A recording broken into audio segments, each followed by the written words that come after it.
Hi. నా పేరు జహంగీర్. నేను ఎక్సెల్లా ఇమిగ్రేషన్ నుంచి సీనియర్ అడ్వైజర్ మాట్లాడుతున్నాను. ఎవరైతే అబ్రాడ్‌లో సెటిల్ అవ్వాలనుకుంటున్నారో వాళ్ళకి ఇది best option and best countries కూడా. ఎవరైతే కెనడా వెళ్లి అక్కడ సెటిల్ అవ్వాలనుకుంటున్నారో వాళ్ళు కెనడా పీఆర్ వీసాకి అప్లై చేయొచ్చు. కెనడా పీఆర్ వీసా అంటే పర్మనెంట్ రెసిడెన్సీ వీసా. ఇక్కడ వాళ్ళు వర్క్ చేసుకోవచ్చు, చదువుకోవచ్చు, బిజినెస్ చేసుకోవచ్చండి. 5 ఇయర్స్ ఆఫ్ వీసా వస్తుంది. ఈ 5 ఇయర్స్‌లో 3 ఇయర్స్ అక్కడ కంటిన్యూగా ఉండి సిటిజన్‌షిప్ కూడా అప్లై చేయొచ్చు. ఇక్కడ full time, part time job చేసుకోవచ్చు. స్పౌస్‌తో పాటు ఇమ్మీడియేట్‌గా ట్రావెల్ కావచ్చు. పిల్లలకి ఫ్రీ ఎడ్యుకేషన్ ఉంటుంది. మెడికల్ బెనిఫిట్స్ ఉంటాయి. ఓకే. అండ్ దాంతో పాటు జాబ్ ఉండేస్ గూడా ఏ ఆక్యుపేషన్ వాళ్ళైనా గూడా అప్లై చేయొచ్చు. దీంట్లో ఐటీ, నాన్ ఐటీ ఎవరైనా గానీ అప్లై చేయొచ్చు ఈజీగా.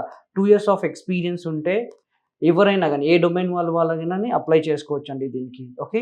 దీనికొచ్చేసి ఐటీ, నాన్ ఐటీ వాళ్ళు గూడా అప్లై చేసుకోవచ్చు. టీచింగ్ ప్రొఫైల్స్ అప్లై చేసుకోవచ్చు. దాంతో పాటు బ్యాంకింగ్ ప్రొఫైల్స్ అప్లై చేసుకోవచ్చు. దాంతో పాటు వచ్చేసి సేల్స్ అండ్ మార్కెటింగ్ కానివ్వండి, అండ్ వేరే ఏ ఫీల్డ్స్ అయినా డాక్టర్స్ కానివ్వండి, లాయర్స్ కానివ్వండి, నర్సెస్ కానివ్వండి, హెల్త్ కేర్ సెక్టర్ నుంచి కానివ్వండి, ఎవ్వరైనా గానీ కెనడా పీఆర్‌కి అప్లై చేసుకోవచ్చు. ఈజీగా సెటిల్ అయ్యే ఆప్షన్ ద బెస్ట్ కంట్రీ అంటే కెనడా పీఆర్ అండి.